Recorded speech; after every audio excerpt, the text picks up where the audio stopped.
Ова е локацијата која со месеци е предмет на јавен интерес посебно кај жителите на Газибаба. Токму ова неизградено земјиште се разгледува како место за евентуална изградба на постројка за обработка на неопасен отпад. Локалните власти сметаат дека објект со таква намена е потребен. Екологистите алармираат дека тоа би требало да се гради далеку од населените места. Мештаните стравуваат за здравјето. Изградбата на постројката за термичка и физичко-хемиска обработка на неопасен отпад се планира на површината зад мене. Се работи за 3 градежни парцели со вкупна површина од над 20 хектари. Местото се наоѓа зад фабричкиот комплекс на железарница, но единствениот начин да се стигне до него е преку Скопската обиколница покрај Смилковското езеро, а потоа преку локален пат претворен во депонија се вози уште 10 минути. Дотаму не однесе граѓанскиот активист и советник во општина Газибаба Дејан Димитровски. Постојано го контактирале жителите од најблиските населени места Смилковци, Булачани, Црешево и од Стајковци, загрижени од најавите за изградба на постројка за обработка на отпад. Газибаба е една од најиндустријските општини во градот Скопје и реално сите граѓани очекуваат да оваа општина зазеленува. Јас само го пренесувам барањето на сите граѓани. Не сакаат отпад. Буквално колку и да е тој нормално заштитен, да е контролиран, и во тој дел би напоменал и многу пати го кажувам како активиста. Ние се уште не веруваме на институциите. Институциите сметаат дека таков објект е потребен, а тоа го нотира и стратегиската проценка на влијанието, што постројката би го имала врз животната средина нарачана од општината. Изборот за локацијата бил резултат на анализи, а прецена фактот дека просторот е во близина на објекти од тешка индустрија, па прашината од нивните печки ќе нема потреба да се транспортира или депонира, туку ќе се преработува на соседната локација. Постројката би имала можност да се приклучи на електроенергетскиот и на гасоводниот систем.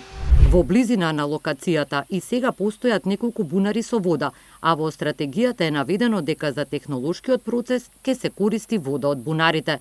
Градоначалникот на Газибаба вели дека за се што се размислува ќе има консултации со експерти и со државните власти, но е дециден дека мора да се најде решение за отпадот во општината.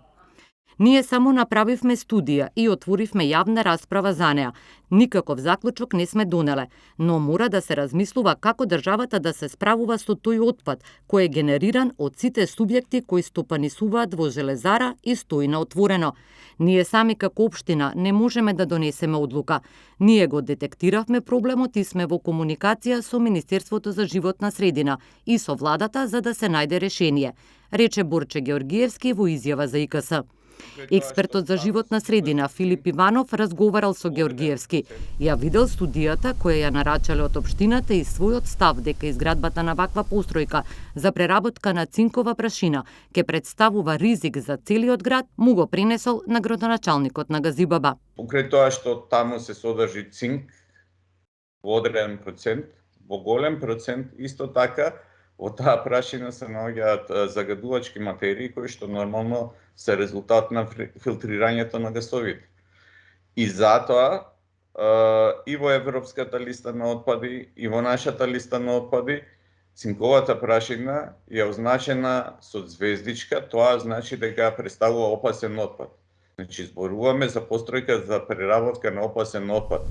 Од град Скопје вела дека дале негативно мислење за урбанистичкиот план, во кој се предвидува и проблематичната постројка.